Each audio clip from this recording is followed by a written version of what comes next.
Hello there and welcome to the QMB Stars League preview show as we look ahead to all 6 matches in week 12 of the QMB Stars League in the company of former English Premier League players Chris Makin and Nick Summerbee. It's hard to believe that it's been over a month since the last league game.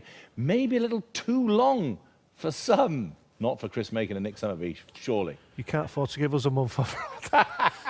Been a very, very long month, so imagine what the players and the management feel like. But after the disappointment of seeing Qatar in the Gulf Cup, now normal service is back. Yeah, but there's been a bit of action. There's been a bit of business, Nick. You always like a bit of business. Oh, wonderful. And can we mention the man Snyder, which we're going to shortly? What a huge name. A lot of movement. And obviously we've got our man with a tricky shirts back, Mr. Coach Eugen, as well down as Graffer, though. Yeah, looking forward to it, really. 11 games to go. You know, let's get the real business part of the season underway. All right, then, plenty for us to discuss. Let's head over now to Shaden Wadan, and she will remind us of the league standings going into week 12 and how they line up. Thanks, Rodri. So this is how we left it after 11 weeks of matches in December. Going into week 12 of the QMB Stars League, Al Duhail are at the top of the table with 29 points, Al Sadd are in second with 27 points, and Al Rayyan in third with 25 points. Al Saliya are in fourth with 19 points, Salal in fifth with 16 points, and Al Ahli in sixth with 14 points. In the bottom half is Al Gharrafa with 11 points, Al Khor in 8th with 10 points, Al Arabi in 9th with 9 points, the same as Al Khritiyat, Qatar Sports Club in 11th with 8 points, and Al Markhia in last place with 7 points. Kicking off the second round of matches in week 12 is Al Khritiyat versus Salal on Thursday, the 11th of January at 18:30 at the Al Khor Stadium. On Friday the 12th, Al Ahli meet Al Gharrafa at 16:20 and Al Saliya meet Al Arabi at 18:30. Saturday the 13th, the early match is Al Rayyan against Al Khor at the Jassim bin Hamad Stadium at 16:20, and later on Al Sadd face Al Markhia and Qatar Sports Club will face Al Duhail both at 18:30. First up, it's Al Khritiyat versus Salal.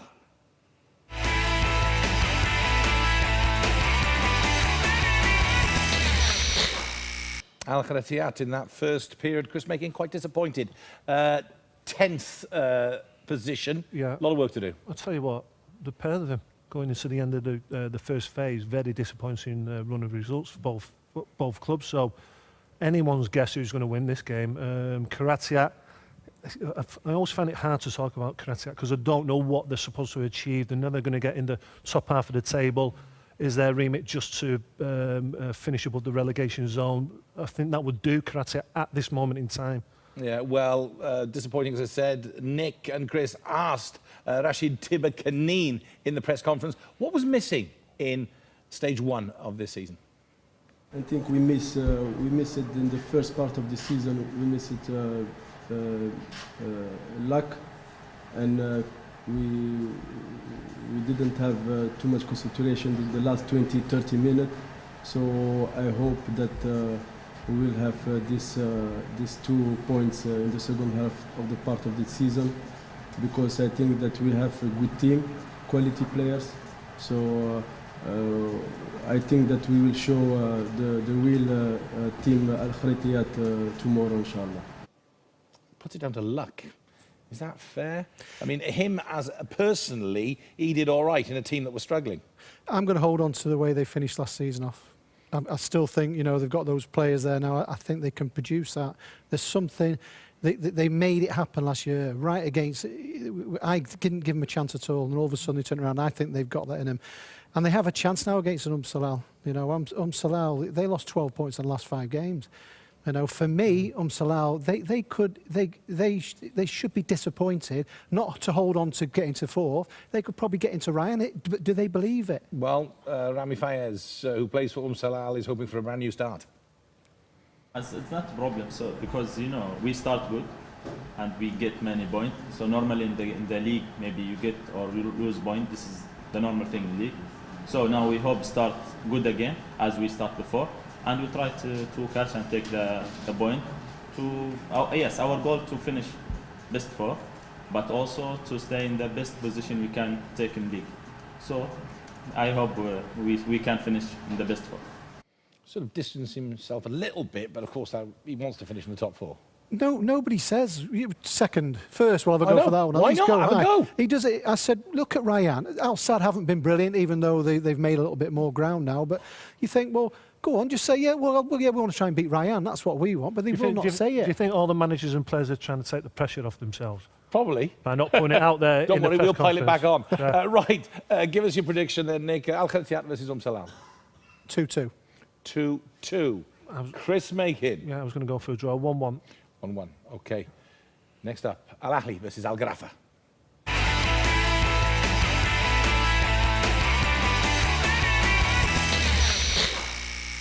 Wow, right, we've got a lot to get through here. Al Ahly departed with their head coach, Joaquin Caparros. He's gone. Now, you know, you can say, well, why? I mean, he cited personal reasons. Nick, they're in 6th position. They didn't really impress us, but actually, when you look at it in the league, it ain't that bad. They didn't at the start, but at the end Yeah. they did. You know, they Turned it were round. one of the informed sides. You think, well, brilliant. And all of a sudden, whatever's happened with the manager, we don't know. You know, it's down to the new manager to try and get it going again. And it was disappointing because it's not what we're used to seeing. But at the end, you think, well, great. And it's just now they've got to start again. Okay, let's hear from the new head coach there at Al Ahly, and that's Jorge Perez del Campos. Yes, we are thinking about only the next game. The next game we want to win the game, and after that, the next step is the second game. I think Al Ahly are able to win all the games, but we have to focus in only now this game. And after that, and finally, when finish the league, I will tell you what our objective. For me, the objective is we can win all the game. We can lose, we can draw, but we have chance for this. Well, he's upbeat anyway. He's up against Al Gharafa. Right. He's back. He is back. A character with Salah. These were unhappy times from at the end of his reign. This was like an 8-0, shots of him from an 8-0 defeat to Al Sadd, I think this one was. He's back anyway in charge of Al Gharafa now. Chris, how are you feeling about that? What a... So you get in it before the game, innit? Brilliant. Turn up today at the press conference. Was it a shirt that's I don't know. Unbelievable style, but I'm so glad he's back at a club like Al Gharafa. And I tell you what, he's made his mark already, hasn't he, in the transfer market. It's quite a different thing because you feel sorry for Fernandes. You have to say that because he got the first trophy for a long time. But then you flip it back and this guy's come in now, Jürgen, you know, and he's brought all of a sudden it looks like the club have got a bit of money to spend and it looks like it's a place on the up. And basically, and they've got to in the Champions League as well. They've got the qualifiers there, so it looks a bit exciting there. Vladimir Weiss, of course, out with an injury for the whole season. Who they brought in? They brought in Wesley Sneijder. This was him arriving a few days ago at Hamad International Airport, being greeted by the officials from Al Gharafa. There he was at a press conference with the Dutch ambassador. Very nice evening it was, I've got to say. His father there in the background is also an ex-footballer himself, runs a football team in Holland. Huge excitement around this, and we cannot underplay what a massive name he is, Chris. Yeah, wonderful to bring him over to Qatar. I do wonder, and it's got to be said, where he's going to play in the football team because they have Luis Jimenez there, who was... Oh, sorry? I'm bringing you breaking news. Luis Jimenez has been told that he is no longer required. My point, exactly. This is how quick things move. From Honestly. the time you were at the press conference. Yes, Yeah. that's absolutely correct. Yeah. That was my point. So I'm telling you Where now, was he so there it is. And he was the marquee signing in the summer as well, took over the armband, out of the door, in comes Sneijder, so he's probably going to be the number 10. But why don't someone go and take Luis Jimenez? Why don't Al Sadd take him? This is, yeah, I mean, you know, he's here, he's with his family, he's got great experience as a player. Where would you try and locate him? You seem to be able to push players well. People listen to you, Nick. Leave me on that. It's come to me a little bit too soon there, so I'll be tomorrow. I'll be back with you. Yeah, but no, listen, brilliant.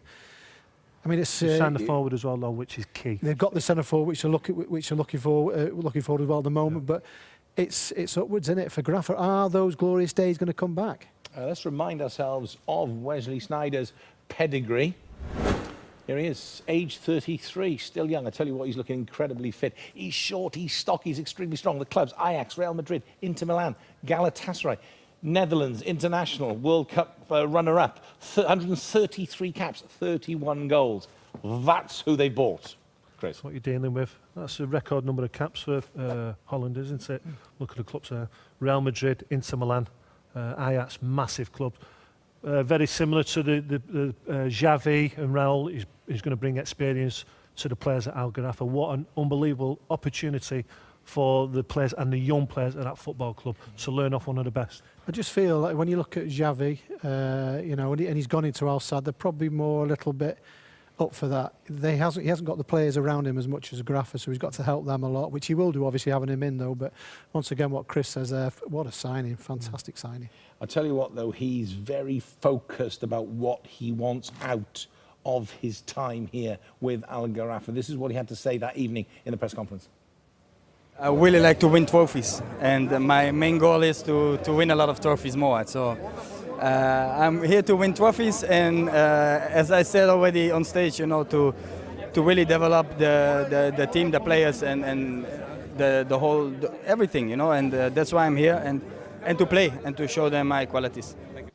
There was something about it. Almost had a Las Vegas boxing feel about that. Everybody's, you know, hustling about there, and he's like, you know, it's amazing. He was like Don King then, wasn't he? Coach Hugan in the background. Who You see, pulled give the Hugan? wink. He did the wink in the background then. I'd say, no, there's one manager that coach who could pull off. It's Hugan, because you got that air of confidence, arrogance. He can pull it off. He can get the best out of Schneider, I'm sure. Well, I was shopping on my usual Carrefour trip, and I bumped into Other Hugan. supermarkets are available. Yes, but this is the number one of mine anyway. No, but what it was, and he said to me, he said, I'm going to bring him in. And I thought, I walked away with me trolley, and I thought, he's Schneider, no chance. Next minute, 2 days after, off he goes. So it's a wonderful signing. Al Ahly, Al Gharafa. I'll stay with you, Nick, on this It's one. got to be Garaffa all day long. 3-1, Schneider 2 goals. Go on, Chris. I don't know. 2-1 Al Gharafa. All right, fantastic. Next up, Al Saleh versus Al Arabi.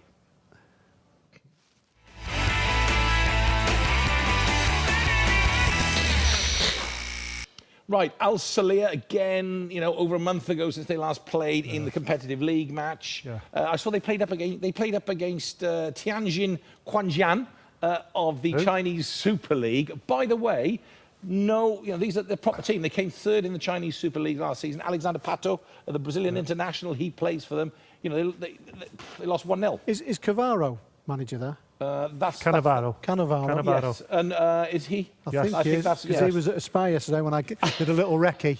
There you are. Throwing the names about, let me pick another one up the floor. But what I'm saying is, Al Saleh up against, I know it's a pre-season game and training for them, but in the end, it's a game, and they've held themselves against a very good team. Exactly, and Trabelsi must be happy with the squad because he hasn't added to it as of yet. They had a fantastic first phase.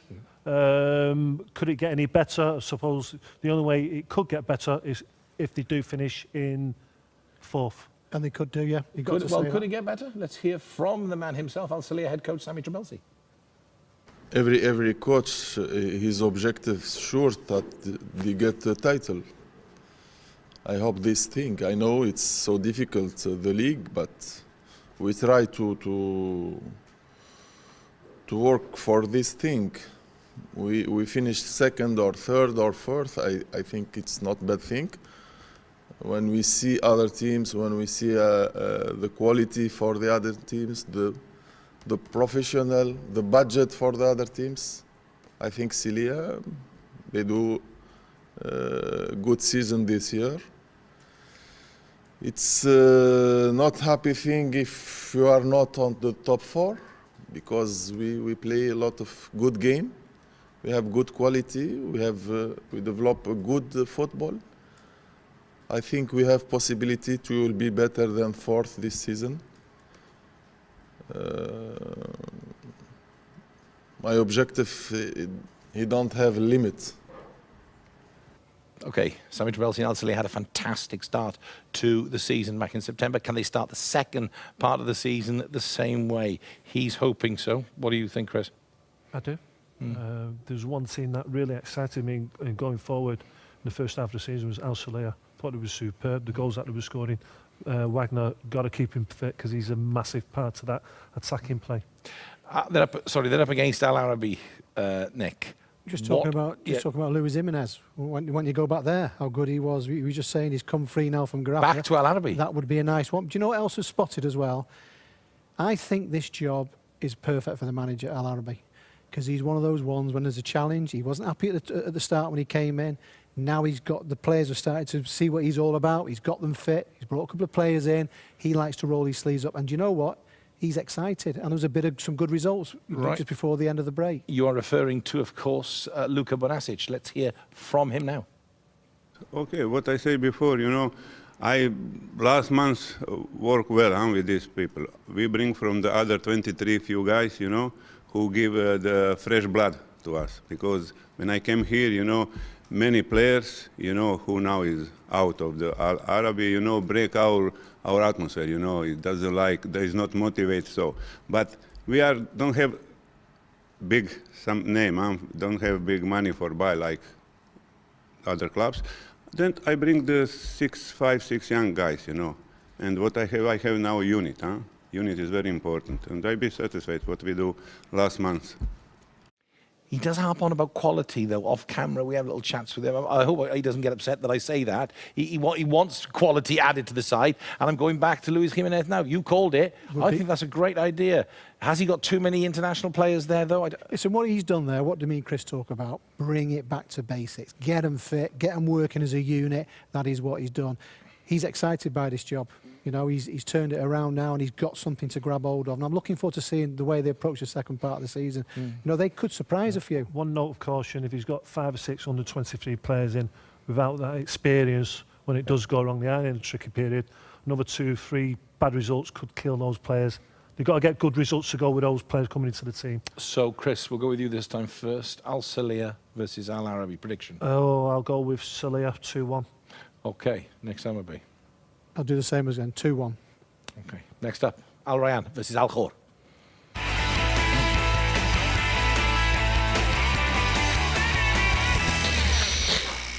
In the English language in the United Kingdom, we have a term for a poor display. It's quite often referred to in the sporting world of football as a stinker. And this is the way that Al Rayyan sort of finished their season. They lost the last league game in that first part to Al Ahly. Then they made it to the final of the QSL Cup, as we're seeing here. And they lost 3-2 to Garafa. Now, there were some fantastic goals in this final. Let's enjoy these. Jimenez getting one there. But the bottom line is, it was a great chance for Al Rayyan, Chris. We know Sheikh Saud wants the success. Michael Laudrup wants the success. It's a chance that went. We were looking at the QSL Cup, and it's not the biggest of the cups over here, obviously, but Mr. Laudrup kept on mentioning it as one of the 4 trophies to win this season, and as long as Al Rayyan are in the hunt for trophies, that's the one they want to put back in the cupboard. Now, they're unbeaten. I don't think they conceded a goal going towards the final, so this result came out of nowhere. How Al Garafa beat them, I'll never know, because Al Rayyan really wanted to win this final. Yeah, well, as I said, it all went very well. There was an opportunity, we'll see in a moment, where Al Rayyan won a penalty and Tabata ended up missing it. There's the actual incident, whether it was or wasn't. Al has gone down there, but look at this. Tabata, I mean, he puts those away so often, not to be on that particular evening. The thing is what they've got to be looking at. I mean, let's give the credit there to Garafa. Great to see them get the trophy there. But Rayyan, they've got to get back with these results now. They've got to get just a win now, get them back on track again. Obviously, then they've got to start thinking you're heading towards the Champions League. So they've just got to get that form back. It's been a long break for them. They just want to get back to winning ways. I mean, we seem to batter in big games, miss penalties. That happens to the biggest players in the game, but just get back that form, get back in the title race. Okay, let's hear from Al Rayyan head coach Michael Laudrup. Yes, now after a break, holiday break, we start the second part of the season. And this game is, like you said, it's the first game of the second part of the league. And that's why it's important to start good. Okay, they're up against Al Khor. Al Khor, they've got a habit, Al Khor. It's this time of the year, whatever's happened in part 1 of the season, they normally string about 4 or 5 wins together out of nowhere, and suddenly they're safe. Yeah, they were doing really well up to the run-up to the break, and then what was the game where they had 2 men sent off, and it just imploded. They conceded a load of goals, and then they go into the break on a lack of form. And before that, you're thinking about the new manager going in there. He's got Madsen going again. Sarouche was scoring goals, and then last 2 games just hit the wall. So really interested to see how Alcor do in this return game. Okay, so Al Rayyan versus Al Khor. Chris, Sorry. on you first. Anyway, come on. Somebody wind me back up. We ran out of steam then. And breathe. Go on. Al Rayyan, Al Khor. Yeah, good one. Yeah. Ryan, 3-1. 3-1. Nick? 2-0, Ryan. Okay, next up, Al Sadd versus Al Markhia.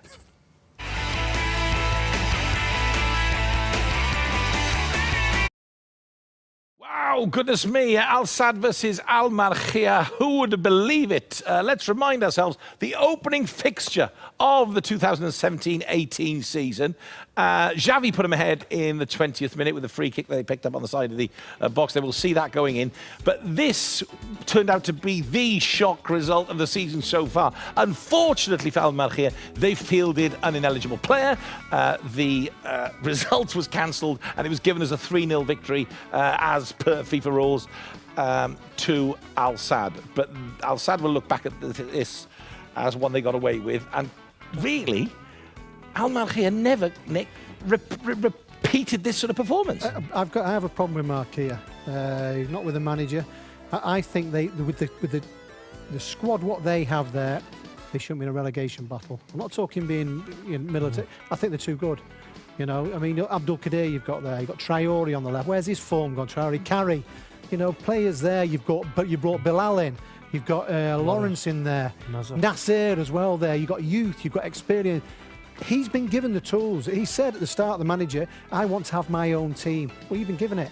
You're bottom of the league now, so you have to get a performance. This was wonderful, but they have a better side now. Okay. They do have a better side, so I'm expecting Marquet to do very well. They have the players there now, really do. So, they've upset me a little bit, really. I feel a bit passionate about it. You're passionate about it. How does their head coach, Yusuf Adam, think about the situation? The big problem is too many chances come to our players in the games, and we not benefit from the chance and the way we.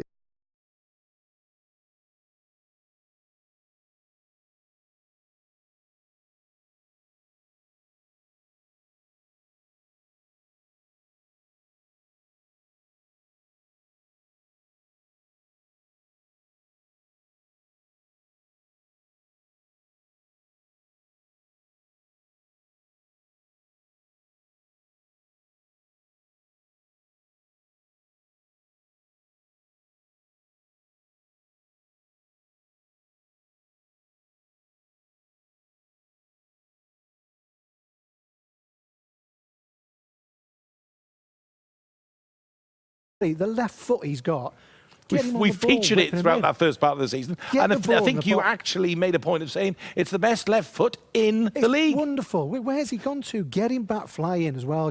For me, it's common sense. They're up against Al Sadd. What can we expect from Al Sadd? I mean, they're still knocking on the door for a league title. We are not overcritical. You can't help me. They've got a fantastic team. They've got one of the best players in the world playing in their side in Xavi.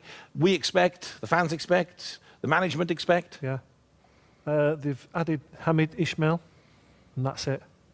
They've had trouble with Beneja all throughout the season. And I'm thinking if there's a position that needs a little bit of backup, it's in that forward position because we've only got. What about Luis Jimenez there? Can you stop saying about Luis Jimenez, please? It's out to every single club now on this show. Not even his agent. Yes. You have been linked with many players, Nick. You know, you've been here long enough now. I tell you what, you're talking about Al Markhia underachieving. Do we feel Al Sadd have overachieved? They didn't play well in that first phase. No. Did we Beneja for most of it, and they're just behind Al Dahel in the league table. I think they've overachieved, I really do. But they've got a basic 11 there. If they get any injuries to that first 11, they're in trouble, Al Sadd. Yeah, but they're sitting pretty. They're still in That's what with I'm it. saying. You know, Yeah. but I'll tell you something for me.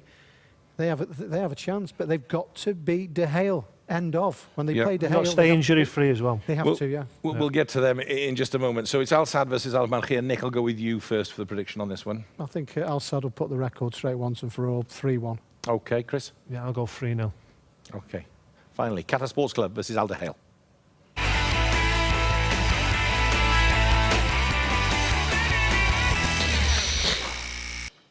Qatar Sports Club, goodness me, so much has happened in that first part of the season. I'm not sure where to start, Chris. The manager came and went. Gabriel Calderon, former Argentina international, of course, played with Maradona, experienced coach. That didn't work out. Really struggled. Abdullah Mubarak came in, got a reaction straight away. Definitely. The last 2-3 games I watched the match, and at last they're looking to create chances. They weren't doing that under the previous manager. Now they're creating chances. They're looking dangerous going forward, and they're getting goals as well. And I think they could have a very productive second half to the season, Qatar Sports Club. Let's hear from their head coach, Abdullah Mubarak. I think not easy the game. I think important for us and important for him. I think you have a challenge for our team for the Hale. The Hale, he now in the first position, and we in the bottom. I think not easy game, and our team, you know what we do in the game. He knows exactly what he wants out of them, and he seems to be getting a reaction there at the moment, but he's up against Aldo Hale. We know about them, top of the league. What did they do in the pre-season? Tell you what, they decided to play a game against the Tunisian national side, and they won. That's the sort of standard you're at with Aldo Hale. But this is all, we can't say it enough. It's about the manager, he drives them. And you just said that there, that they've won every game. They have this winning mentality, and now this is when they become strong. It's difficult at the start, motivation and getting people going. They've come through that now. It's the business time. Get to the Champions League. This is when it's all about winning things, and this is when they come strong. So you've got to knock them off the perch. Somebody has got to beat them. I think they're going to be. It's going to be a difficult game because I think the manager's turned it all around at Qatar. I think he's got that he's given them the belief from somewhere because they were finished. But maybe it's just a little bit of a bridge too far against a side what looks like they're going to become the winners of the league. Chris? Comfortable. Yeah, comfortable means not getting beaten. Yeah. Getting more comfortable than that, do you? I mean, we're all bumping into people at the moment. I bumped into Mr. Balmada the other day. Did you? Was he shopping for his groceries as well? In the supermarket, Rod, and Carrefour, until he bumped trolleys. He feels that the hardest part of the season has gone the first half, where unless they play against Ryan and Al Sadd, the big games, it's hard to motivate the players. That's gone now in the first phase. At the top of the league, we've got the Champions League coming up, cup games, these big games. Only 11 games left of this season. This is sprint to the finish now. He feels it's going to be easier to motivate his players for this second period of the season. Is there an echo in here? I said it. Because you've interrupted, Nick. I said it much better though, didn't I? You can have the first prediction here, Nick. Qatar Sports Club versus Aldo Hale, Nick. He's gone first every time. All right then. Go on then. They're going to put firing, aren't they? Okay, I'll tell you what. We'll switch. You go first then. De Hale, 3-0. 3-0. Nick. I'll top it 4-0. All right, thank you, gentlemen. Let's head back to Shaden Wadan now, and she will remind us of the league standings going into Week 12 and how they line up. Thanks, Rodri. So this is how we left it after 11 weeks of matches in December. Going into Week 12 of the QMB Stars League, Al Duhail are at the top of the table with 29 points, Al Sadd are in second with 27 points, and Al Rayyan in third with 25 points. Al Saliya are in fourth with 19 points, Slal in fifth with 16 points, and Al Ahli in sixth with 14 points.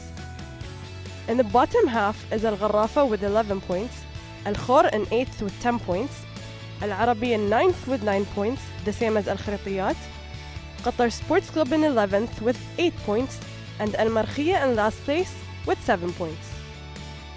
Kicking off the second round of matches in Week 12 is Al Khritiyat versus Slal on Thursday, the 11th of January, at 18:30 at the Al Khor Stadium.